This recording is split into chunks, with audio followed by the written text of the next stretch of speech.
फिर आलस्य, आलस्य लेजीनेस, कल कर लेंगे, पूरी जिंदगी पड़ी है, बाद में कर लेंगे कभी, इतनी भी क्या जल्दी है, जब जीना है बरसों, आज करे सो कल कर, कल करे सो परसों, ठीक, इतनी जल्दी क्या है भाई, जब जीना है बरसों, ठीक है। लोग अपने अपने हिसाब से दोहे बना लेते हैं, ठीक है।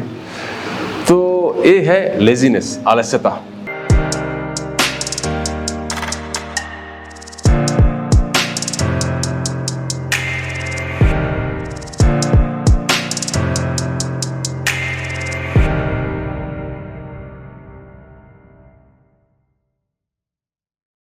तो अगर इस तरह से कोई ध्यान करता है, जप करता है, तो क्या लाभ होता है? ततः प्रत्यक चेतन अधिगमः अपि अंतराय अभावः च। उपर्युक्त साधना से आंतरिक चेतन स्वरूप का ज्ञान होता है और विघ्नों का निवारण भी हो जाता है। आंतरिक चेतन स्वरूप का ज्ञान हो जाएगा, आपको अपना बोध हो जाएगा।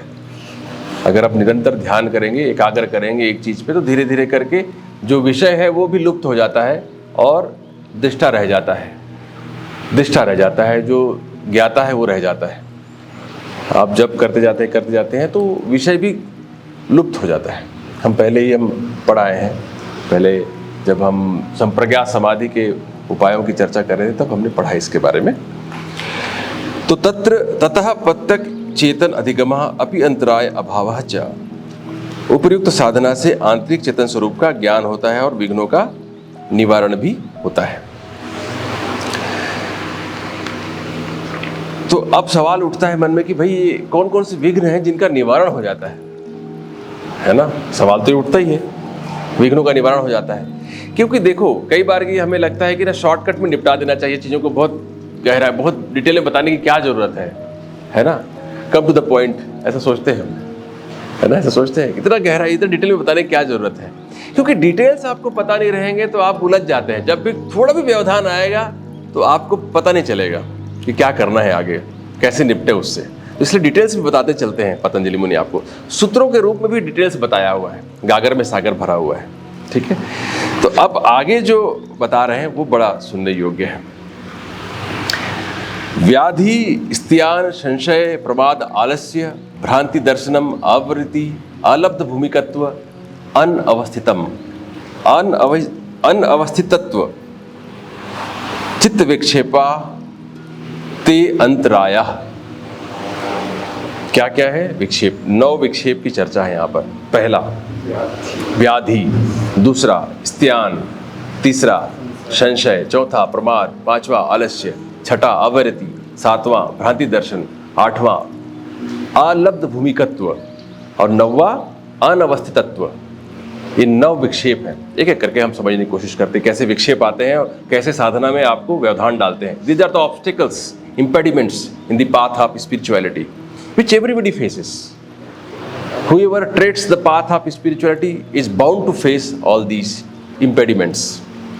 जब भी आप आध्यात्मिक राह पे चलना शुरू करेंगे तो किसी न किसी रूप में ये सब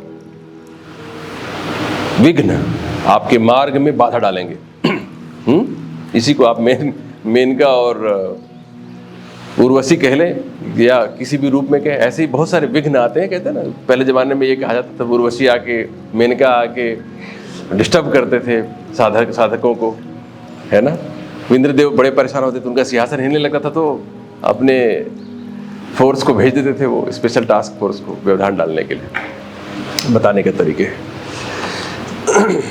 तो पहला है व्याधि। व्याधि का अर्थ है चूड़ामणि। व्याधि मतलब सामान्य अर्थ बता, बहुत सोचो मत, बहुत व्याधि मतलब बीमारी, बीमारी होती है व्याधि मतलब। इसमें बहुत सोचने वाली बात तो नहीं है, सब लोग जानते हैं आधी व्याधि होती है। आधी मतलब मानसिक रोग, व्याधि मतलब शारीरिक रोग। यद्यपि बहुत लोग दोनों को समानार्थी मानते हैं, एक ही तरह से प्रयोग में ले आते हैं। व्याधि कि आयुर्वेद में जो परिभाषा है वो कहता है कि जब धातु, रस और कर्ण में कहीं पर कोई असंतुलन हो जाता है तो जो शारीरिक स्थिति पैदा होती है उसे व्याधि कहते हैं। धातु, सब धातु से बना हुआ है, अलग अलग प्रकार के धातु है हमारे शरीर में। तो 7 धातुएं हैं और रस का अर्थ होता है जब हमारा खाना पच जाता है तो जो उसका इसेंस निकलता है, जो एब्जॉर्ब होता है हमारे ब्लड वेसल्स में, उसको कहते हैं रस। इनमें कुछ गड़बड़ी हो जाए या धातुओं में कोई असंतुलन हो जाए, या फिर करण जो हमारा बाह्यकरण है ना, अंतःकरण बाह्यकरण हम पहले भी पढ़ चुके हैं। जब हम विवेक चूड़ामणि की चर्चा कर रहे थे तब हमने पढ़ा था कि अंतःकरण होता है और बाह्यकरण होता है। अंतःकरण में मन, चित्त, बुद्धि, अहंकार है। बाह्यकरण में 5 ज्ञानेंद्रिय और 5 कर्मेंद्रिय। 5 ज्ञानेंद्रिय जो हमारे कान है, आँख है, मुख है, त्वचा है, जिह्वा है, ये सब नेत्र हैं। ये आपके ज्ञानेंद्रियां हैं जो कि शब्द, रूप, रस, गंध के लिए ग्राही है। तो इनमें कहीं कोई गड़बड़ी हो जाए, वो ग्रहण करने में असमर्थ हो जाए, नाक में प्रॉब्लम हो जाए, एनोस्मिया, अभी कोरोना के समय में दिक्कत आ गई थी ना, एनोस्मिया हो गया था लोगों को, गंध नहीं आती थी, बहुत लोगों को टेस्ट नहीं आता था, जिसको डिस्गूजिया या एगूजिया कहा जाता है हमारी भाषा में, तो वो हो गई थी, दिक्कत हो गई थी लोगों को। कई लोगों को सुनने में दिक्कत हो जाती है, ये इंद्री काम ना करे तो हियरिंग इम्पेयरमेंट हो जाता है, आँख में कोई दिक्कत हो तो दिखाई नहीं पड़ता है। तो ये भी सब व्याधियाँ हैं, ठीक है ना। जबकि हमारे एलोपैथी में जो परिभाषा है डिजीज की, abnormal deviation from the normal structural और functional state of the organism, इसको कहते हैं disease, that manifest in the form of signs and symptoms, that is associated with signs and symptoms.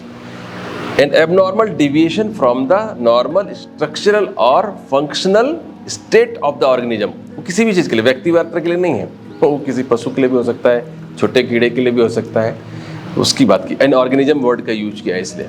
तो किसी भी प्रकार से नॉर्मल जो संरचना है या जो कार्य विधि है शरीर की, उसमें कुछ एबनॉर्मल डिविएशन हो जाए, कुछ अलग प्रकार का हो जाए, जो कि साइन सिम्टम के रूप में, लक्षणों के रूप में प्रकट हो, तो उसे बीमारी कहते हैं, डिजीज कहते हैं, ये परिभाषा है। तो किसी भी प्रकार से रोग हो जाता है तो आप साधना कर नहीं सकते हैं। लोग जब स्वस्थ होते हैं तब स्वास्थ्य का मूल्य नहीं समझ पाते हैं, जब बीमारी आती है तब समझ में आता है कि यार क्या खोया, अद्भुत चीज खोई। स्वास्थ्य जितना कीमती कुछ नहीं है संसार में, कोई और चीज जो है इससे कीमती नहीं है।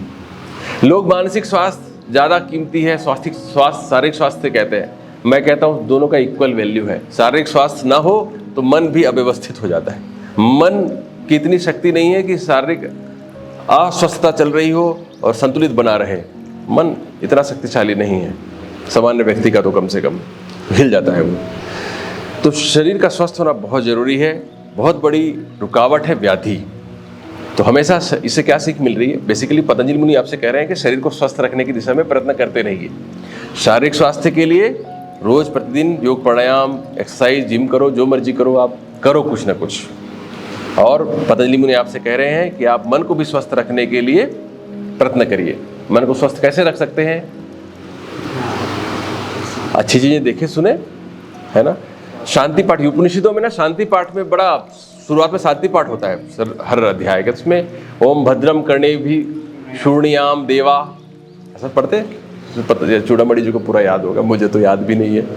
ओम भद्रम कर्णे भी शूर्णियाम देवा। हम अपने कानों से अच्छी अच्छी चीज़ें सुने, उत्कृष्ट चीज़ें सुने, सबलाइम चीज़ें सुने, ऐसे कामना करते हैं वो किसी विशेष परम सत्ता से।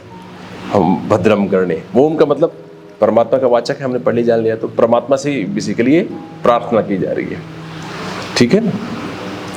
तो मानसिक स्वास्थ्य अच्छा रखने के लिए अच्छी चीज़ें सुननी है, अच्छी चीज़ें देखनी है, अच्छी चीज़ें बोलनी है, ठीक है ना। गांधी जी के 3 बंदर इसलिए रखे हुए थे उन्होंने, है ना। वैसे गांधी जी के बहुत समर्थक लोग नहीं हैं, आजकल कम हो गए हैं, बट जो भी हो, बंदर तो उपयोगी थे, ये तो मालूम पड़ता है। गांधी जी की उपयोगिता के बारे में प्रश्न चिन्ह उठाया भी जा सकता होगा।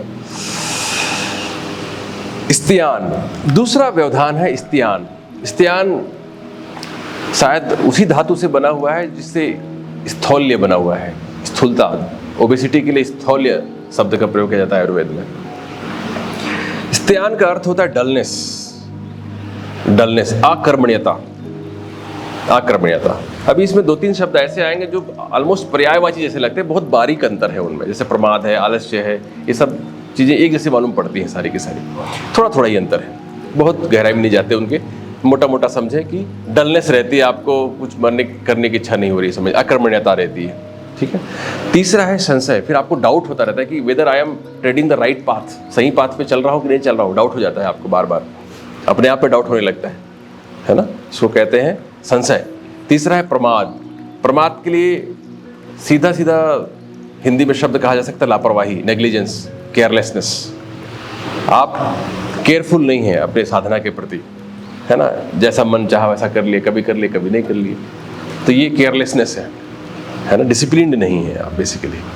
फिर आलस्य, आलस्य लेजीनेस, कल कर लेंगे, पूरी जिंदगी पड़ी है, बाद में कर लेंगे कभी, इतनी भी क्या जल्दी है, जब जीना है बरसों, आज करे सो कल करे सो परसों, ठीक, इतनी जल्दी क्या है भाई, जब जीना है बरसों, ठीक है। लोग अपने अपने हिसाब से दोहे बना लेते हैं, ठीक है। तो ये है लेजीनेस, आलस्यता।